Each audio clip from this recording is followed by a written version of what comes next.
Kasee na uguso show Adom TV no na dental surgery technician or say a public health practitioner on one so ye Penida Perfect Smile Foundation ano Augustina Mensa Efram and what they kokoboy more day ma ba time no say ya hu chiro say ye die yo na ye nyina ye use toothbrush ba ko what the kokoboy ma ye sa ba time ye me ni na ho ni kwan so ba time no ba use brush ba ko hu niema ne doso odi Adom Kasee edin komoyi.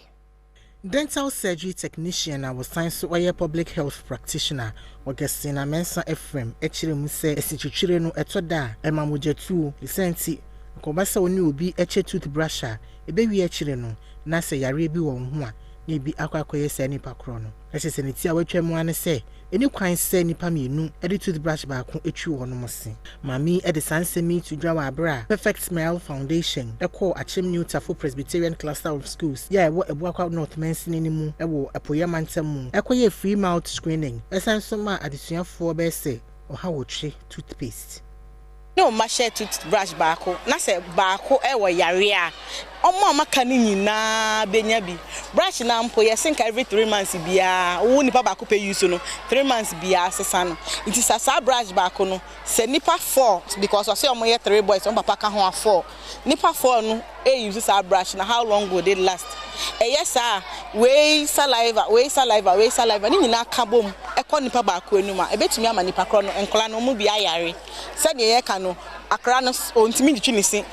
ne sini nyina plug hu se calculus a cover ne si anim ni nyina teacher na de ne ba se we oba school on sere wate ne ho on ban nipa and no ye depressed because of class 6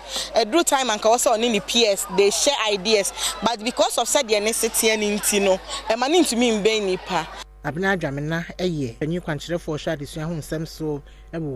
ebuakwa North Mensini ni mu ono sutu awofo nyina afo se won hye won menkran se de be ya obenya opepa se bibia obetwi won mo se won hwe won bani enkanka won se de bi se wose untumi nkosere obi se emfa nko ba bi nkosere ese wa wo se na adesere na se wo se nyefa eno untumi nkasa bagwam enti yepa won chew ewom se niema bo enna ne kwam se ne ese ye ebo wa ne ho kire oni sika but broditi yahwesa advert away broditi o boso now the jibru kakraka ho a odi twa fa ne ma ne be fefe ne sense be fe enti awofo no especially the lower